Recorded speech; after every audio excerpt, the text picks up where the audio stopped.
মসজিদের নাম কি? পূব ককালভাঙ্গি জামে মসজিদ। হ্যাঁ, আমগর এই মসজিদটা বহুত পুরোনো মসজিদ। কত বছরে? প্রায় 80 বছরের পুরোনো। আমাদের বাপ দাদারা এই মসজিদটা করে গেছিল। মুসলমান ভাই বন্ধুগর কাছে বিনম্র কাতর যুগে অনুরোধ জানাইতেছি আমি একজন এই মসজিদের এই সদস্য হিসাবে, যাতে দয়া করে আপনারা আমগর এই মসজিদটা ভূত ভবিষ্যতে যাতে সুন্দরভাবে আমরা উঠাইতে পারি, নামাজ পড়তে পারি এবং বিশ্ববাসী মুসলমান ভাই বন্ধুগর জন্য যাতে দোয়া করতে পারি। মুসলমান ভাই বন্ধুরা যিনারা আছেন তিনারা যাতে কমসে কম একটা করে ইটার টাকা যদি দেন, আমরা তাতে আল্লাহর দরবারে খুব সুখী হব। আমরা মসজিদে নামাজ পড়ে আপনাদের জন্য, আপনার মা বাবার জন্য, আপনার পূর্বপুরুষের জন্য আমরা আল্লাহর কাছে দোয়া মাগফিরাত কামনা করব।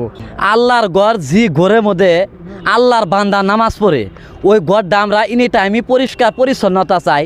অনুজুর বাই মিস্টেক আল্লাহ না করে আল্লাহ নিয়ে লেত্রা বেত্রা দেখা যায়, আঙ্গুর কিন্তু ভালো লাগে না, খুব খারাপ লাগে। তার জন্যে আপনার আজুল এই জায়গা এক ব্যাগ সিমেন্টের পয়সা দেন, এমনকি একটা করে ইটের পয়সা আজুল দেওয়া যায়, হয়তো বা ওই টাকা পয়সা দিয়ে এই মসজিদটা পরিষ্কার হবো। পরিষ্কার হলে যদি আপনারা খুশি, তাহলে আজকে আপনারা এই জায়গাত 10 টাকা বারণ 5 টাকা বারণ দেওয়া যাবেন। কারণ ওই স্ক্রিনার আপনারা স্ক্রিনে দেখতে আসুন কোন মানুষটার নাম্বারটা দেওয়া হবো। এই যে এই মানুষটার নাম্বার দেওয়া হবো। আপনারা যদি কেউ বিশ্বাস না করতে আসুন, তারা এই মানুষটার ডাইরেক্টলি ভিডিও কল করে দেখে হেরানেরা টেহা দিন, কোনো অসুবিধা নাই।